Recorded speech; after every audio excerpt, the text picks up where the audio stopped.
বিএনপির স্থায়ী কমিটির সদস্য মির্জা আব্বাস বলেছেন, এই সরকারের বিরুদ্ধে পত্রিকা, অনলাইন, টিভি মিডিয়ায় কোনো সমালোচনা নেই। আওয়ামী লীগের আমলে দেশের স্বাধীনতা সার্বভৌমত্ব ছিল না, এখনও একই অবস্থা।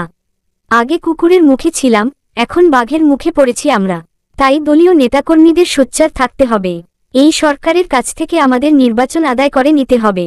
বৃহস্পতিবার 15 মে বিকেলে কুমিল্লা শিল্পকলা একাডেমিতে বিএনপির সদস্য ফর্ম নবায়ন ও বিতরণ কর্মসূচি উপলক্ষে আয়োজিত অনুষ্ঠানে প্রধান অতিথির বক্তব্যে তিনি এসব কথা বলেন। মির্জা আব্বাস বলেন, এই সরকারের হাতে দেশের স্বাধীনতা সার্বভৌমত্ব নিরাপদ নয়। গত 8 মাসে 90,000 কোটি টাকা পাচার হয়ে গেছে। আগে আমরা কুকুরের মুখে ছিলাম, আজ কুকুর থেকে বাঘের মুখে পড়েছি।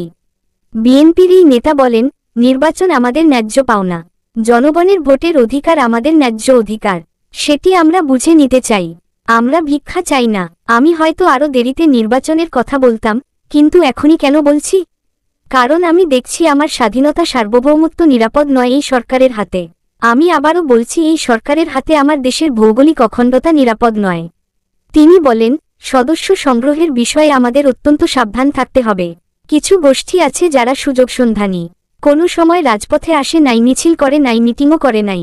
হয়তো আমার সঙ্গে আপনার সঙ্গে একটা ব্যক্তিগত যোগাযোগ ছিল অথবা আছে, সেই সুযোগ নিয়ে তারা বিভিন্ন অঞ্চলে চাঁদাবাজি করছে, দখলবাজি করছে। আর বদনামটা বিএনপির ঘাড়ে আসছে। সেখান থেকে আমাদের সাবধান থাকতে হবে এবং সেই শ্রেণীর লোককে সদস্য করা যাবে না। আর ছদ্মবাসী আওয়ামী লীগ তো নয়ই, এটাকে মাথায় রাখতে হবে।